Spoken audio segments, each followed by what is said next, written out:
কারণ 18 আগে বিয়ে কখনো নয়। তোমরা পড়াশোনা করবা, নিজে এস্টাবলিশ হবা, একটা ভালো কোনো চাকরিতে জয়েন হবা। শুধু চাকরি পাওয়াটা মুখ্য বিষয় নয়, তোমরা নিজেকে একদম দক্ষ কি মানবে রূপান্তরিত করবে। এই যে আপুরা কথা বললো তোমার এইগুলো মানুষের সামনে, আমি কথা বলতেছি, হেলে দুলে কথা বলছি, হাত নাড়িয়ে কথা বলতেছি, তোমরা এরকম করে 10টা মানুষের সঙ্গে তোমরা কথা বলতে পারো। বুঝতে পারছি?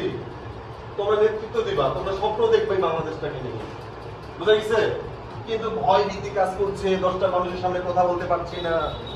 ওই পিটির সামনে যদি কেউ ডাকে কোরআন পড়ার জন্য, গীতা পাঠের জন্য, পা গুলো কাঁপে, সম্পদের সময় হাতটা এরকম করে কাঁপে, এরকম অনেকে হয় কিনা? হয়। এই ভয়গুলো তোমাদের কাটাতে হবে, জড়তা কাটাতে হবে। আমি কিভাবে কথা বলছি এইরকম করে কথা বলতে হবে, স্পিডে কথা বলতে হবে। বুঝতে গেছে?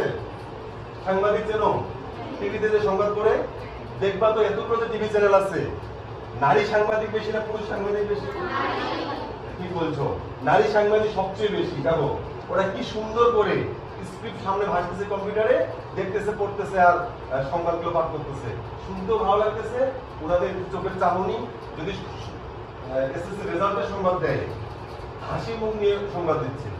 এইভাবে লক্ষ্য করবো তো সংবাদ কর্মীদের যখন কোনো রড অ্যাক্সিডেন্টের সংবাদ করছে, তখন মুখটা অন্ধকার করে খুব একটা দুঃখ দুর্দশা নিয়ে ওইভাবে মন খারাপ করে সংবাদটা পড়ছে। দেখছো?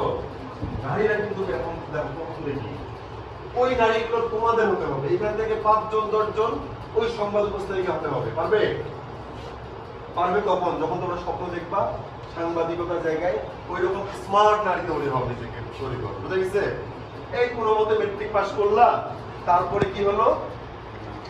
কেউ ইন্টারে পড়লো, কেউ পড়লো না, বাবা মা বিয়ে দিয়ে দিল, সংসারে ঘাই টানতে হলো, রান্না বান্না তো করতেই হবে, বাচ্চা কাচ্চা, সংসার, কি একটা শ্বশুর শাশুড়ি ঝামেলা, তাই না?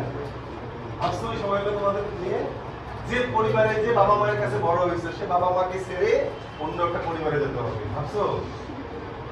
তোমরা যদি নিজেকে দক্ষ নারী হিসেবে তৈরি করতে পারো, উদ্যোক্তা তৈরি করতে পারো, নারী হিসেবে স্বাবলম্বী হতে পারো, শ্বশুর বাড়িতে গিয়ে তোমরা সুখে থাকতে পারো।